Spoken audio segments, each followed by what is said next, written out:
But then, in interesting news, we should talk about the Menendez brothers case and how that's tying into the Los Angeles County District Attorney's race, where the brothers are currently serving a life sentence for the murder of their parents in 1989, but many feel that their case was mishandled because both brothers claim that they committed the crime in self-defense because their fathers sexually and physically abused them starting in their childhood. And this case is a lot of renewed attention because, as we talked about recently, there was that new Ryan Murphy series called Monsters, with a lot of the initial energy being backlash, with the Menendez family calling it misleading and a grotesque shaka drama. But the show, along with a newly released documentary, it's given the case a new round of attention, so much so that it led to LA County District Attorney George Gascon saying that he would review the case, with him pointing to new evidence that supports the brothers' claims of sexual abuse and saying, "We have a moral and ethical obligation to review what is being presented to us." And while he didn't also give an indication as to where he was leaning, there is a possibility for a new sentencing or even a new trial, with the hearing currently set for the end of November. But before they get to that hearing, DA Gascon is up for re-election, and the polls have showed him trailing far behind his challenger, Nathan Hochman. And then, actually connecting these two things, during a debate this week,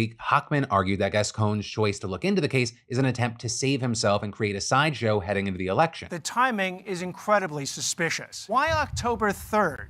Did Mr. Gascon have a press conference to basically announce that he was thinking about the case? Right, with him saying that Gascon could have considered the case earlier when petitions had been filed, but he instead did it recently to distract from negative press that he's received during his campaign. Now, for his part, Gascon noted that the case has been moving for some time, but the news shows about the brothers caused him to receive a massive influx of media requests, so he decided to hold the press conference to address everything at once. It's not that we haven't had this. It's not that this case wasn't on track to be reviewed. We will have a decision shortly. And by the way, the decision will be mine. There are differences of opinion in my office.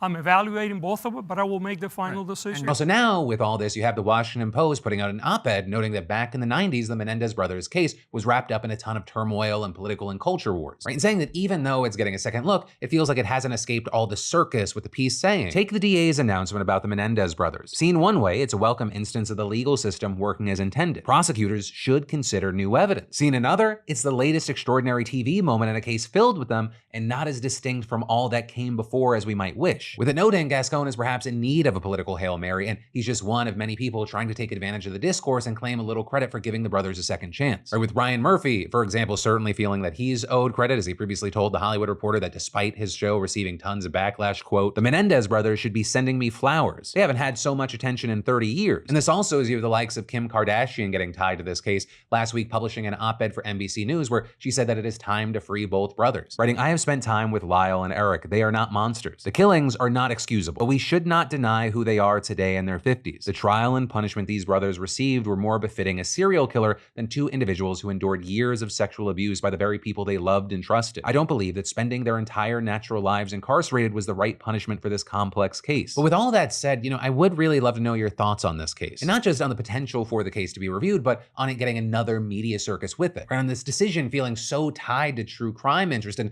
on these sorts of claims that people are kind of using the case for their own purposes, for their own attention. Or are you perhaps, someone who believes that the brothers should be freed as long as it helps them? What does it matter? Yeah, really, any and all thoughts on this? I'd love to hear from you.